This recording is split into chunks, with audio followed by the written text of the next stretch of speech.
La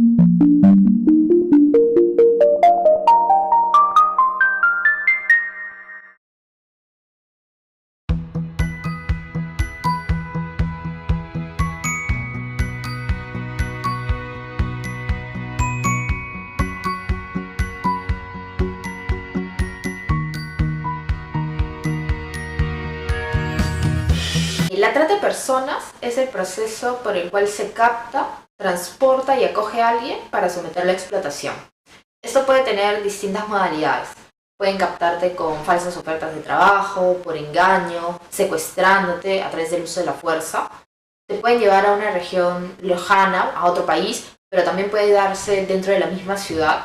Y finalmente las modalidades de explotación son distintas. Puede ser explotación sexual, laboral, mendicidad, venta de niños, tráfico de órganos. En el Perú, principalmente tenemos trata de mujeres con fines de explotación sexual, especialmente relacionada a minería ilegal.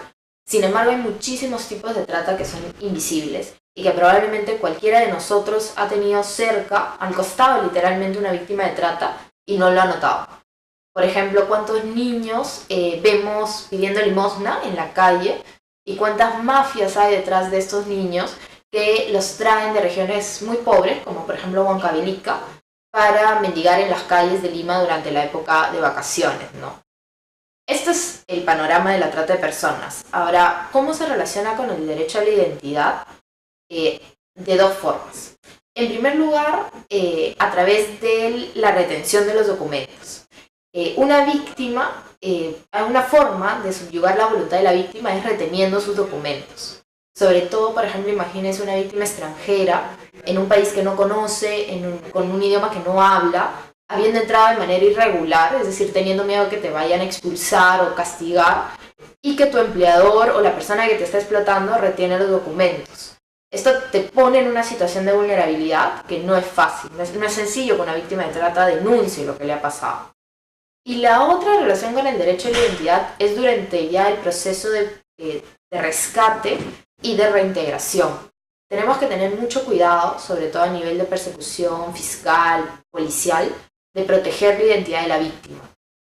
En primer lugar, cuando son menores de edad, sin duda por su especial situación de vulnerabilidad, pero también cuando son mayores de edad, porque las víctimas sufren luego un rechazo social por estereotipos, por prejuicios, que no les permite luego reintegrarse. Muchas de las víctimas te dicen: yo no quiero que mi familia sepa lo que me ha pasado, ¿no? O que mi comunidad, mi entorno social sepa, porque se van a sentir rechazadas.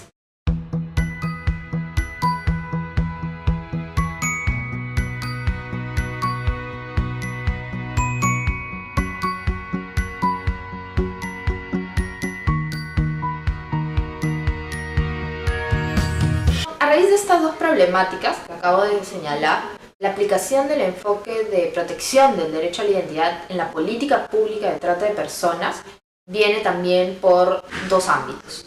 Primero, el ámbito preventivo. Nosotros tenemos que atacar los factores de riesgo que hacen que una persona sea más vulnerable a la trata. Entre ellos, por ejemplo, no contar con un documento de identidad. Niños que no cuentan con DNI son niños invisibles. Nadie sabe que ese niño existe y por lo tanto mucho más le allanamos el camino a los tratantes porque es mucho más sencillo que lo capten o que lo secuestren y bueno, nadie sabe que este niño ha desaparecido, este niño, esta niña. Pero también, como decía antes, un enfoque protector, que se establezcan medidas claras de protección del derecho a la identidad durante el rescate y el proceso judicial. Para ponerlo en términos simples, por ejemplo, cuando se rescata una víctima, que no esté en los medios de prensa ahí grabándola o que no se le grabe la cara.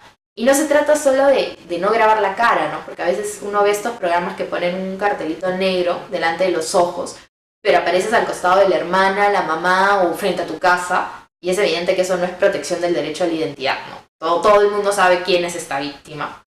En segundo lugar, la protección de la identidad ya como medida de seguridad ante el testimonio de la víctima o del testigo. Es decir, todas estas ideas de poner el nombre en clave, de otorgar un código. Nosotros hemos tenido víctimas y testigos, y la policía ha tenido víctimas y testigos amenazadas y algunas también asesinadas al final, no en el Perú, en otros países. Y entonces eso también se requiere de mucha protección. y finalmente todo el proceso de recuperación, que es donde tú ya no es que estás preocupado porque no tenga el DNI o por proteger su identidad, sino más bien lo que tú buscas es darle el documento de identidad. Entonces, una de las medidas es, una vez que tú has rescatado a la víctima, si esta víctima no tiene un documento de identidad, proporcionarle a través del procedimiento con RENIEC o a través del procedimiento con migraciones, si es que se necesita una visa, una calidad migratoria o con relaciones exteriores, pero proporcionarle el documento de identidad. Porque, y eso es un poco la teoría del derecho a la identidad, es un derecho base. Tú sin el DNI no puedes acceder al seguro de salud, no puedes acceder a educación, no puedes acceder a trabajo, no puedes acceder a los servicios de protección. Entonces, el primer momento de protección a la víctima es devolverle el derecho a la identidad que ha perdido.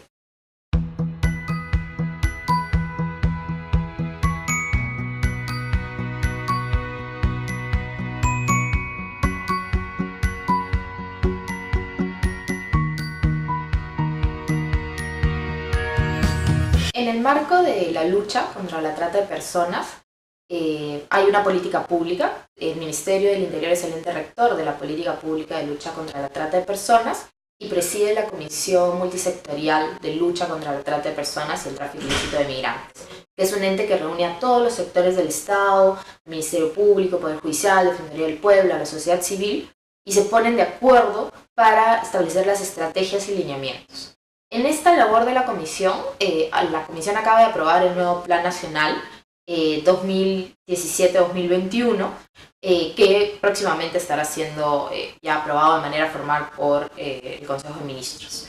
En este plan nosotros apostamos por estrategias mucho más fuertes, si se quiere decir, que el plan anterior, que fue el Plan Nacional 2011-2016. En primer lugar, en el eje de prevención, el Plan 2011-2016 tomaba acciones de estrategias de comunicación, campañas, ferias, charlas informativas, que si bien son importantes, no terminan necesariamente de incidir en las causas o los factores de riesgo que ponen a una víctima en una situación de vulnerabilidad ante la trata. ¿Dónde hay más trata de personas? En los estratos más pobres de la población.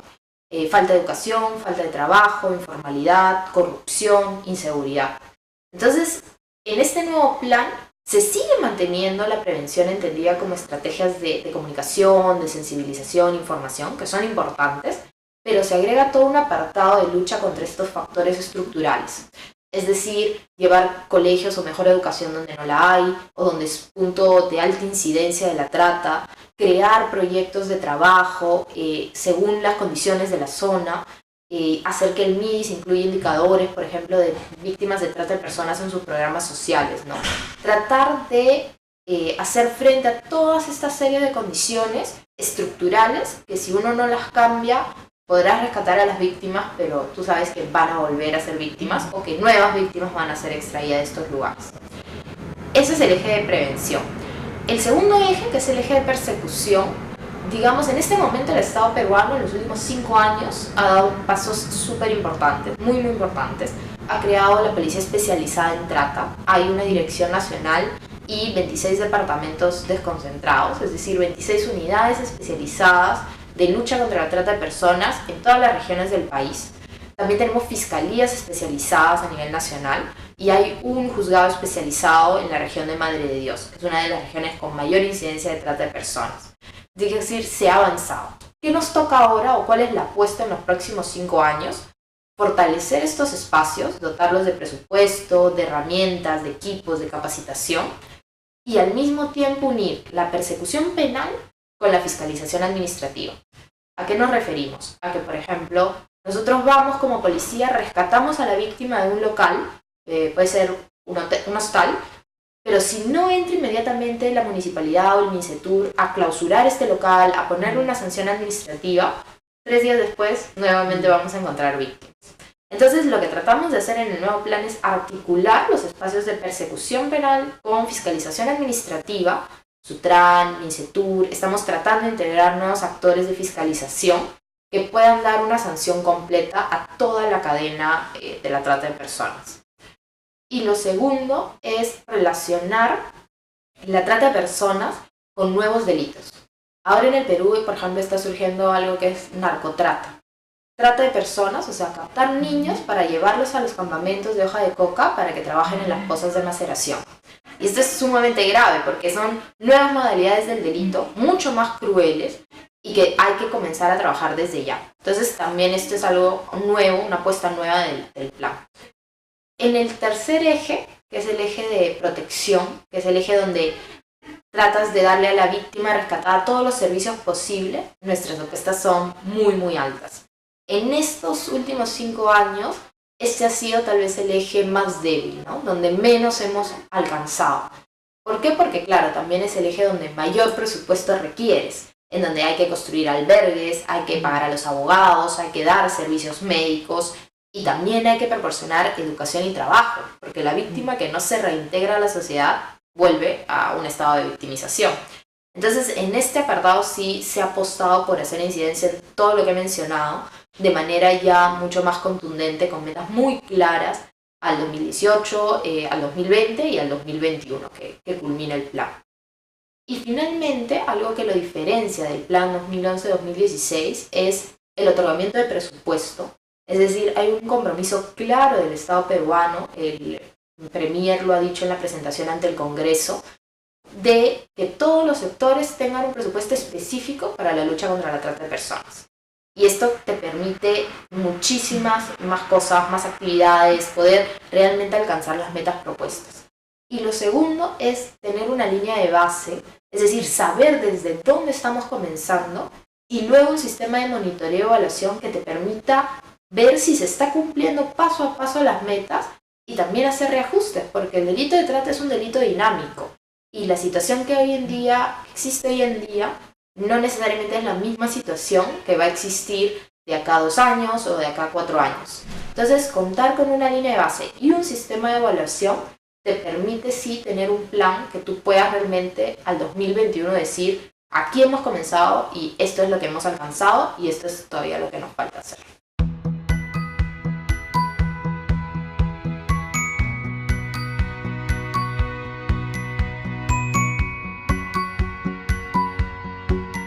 Este plan, para ver un poco la conexión entre lo que hacemos a nivel nacional y la normativa internacional de trata de personas, está basado sobre las 3 P's. ¿Qué son las 3 P's? Los ejes de prevención, persecución y protección. Esto nace del Protocolo de Palermo. El Protocolo de Palermo se firmó en el año 2000 y es el tratado que un poco ha consolidado y ha desarrollado de manera más específica y diría yo más correcta el tema de la trata de personas. ¿Qué hace el Protocolo de Palermo? En primer lugar, da una definición de trata que ha sido adoptada por la mayor parte de los países en el mundo y que es la que adopta el Estado peruano y es la que está en el plan nacional. Entonces, en primer lugar, seguimos esa dirección y la seguimos de manera correcta. Y en segundo lugar, el Tratado Internacional desarrolla las obligaciones de los Estados, es decir, ¿qué debe hacer un Estado más allá de tipificar el delito en términos de abogados? ¿Qué más debe hacer, no? Prevenir, tener información sistematizada, saber dónde se da el delito, perseguir, tener agentes, policías, fiscales capacitados y sobre todo proteger. Entonces el Perú en este nuevo plan y en la normativa nacional en general recoge estas obligaciones, pero además las desarrolla. El Perú actualmente creo yo que podemos decir que ha alcanzado un nivel normativo bastante completo. Tiene una ley contra la trata, que además ha sido perfeccionada para arreglar el tipo penal con la ley 30251 del 2014. Tiene un reglamento aprobado por Decreto Supremo 001-2016 del Ministerio del Interior. Tiene un protocolo intersectorial que en estos 3 ejes de acción establece las responsabilidades de cada sector, de cada entidad del Estado y cómo deben interrelacionarse entre ellos para funcionar. Y luego tiene protocolos sectoriales, es decir, la policía tiene su protocolo, el fiscal tiene su protocolo, que les permitan un nivel de especificación de la obligación muchísimo mayor. Entonces, a nivel normativo está bastante completo. Y también desde el Ministerio de Relaciones Exteriores se ha desarrollado una estrategia de crear un cinturón jurídico de protección a través de la suscripción de tratados bilaterales. Tenemos tratados bilaterales con Ecuador, con Colombia, con Bolivia, tenemos otros que se están en este momento negociando y que nos permiten proteger a las víctimas no solo nacionales, pero también nacionales en el extranjero o extranjeras en el Perú que deben regresar a sus países protegidas, ¿no?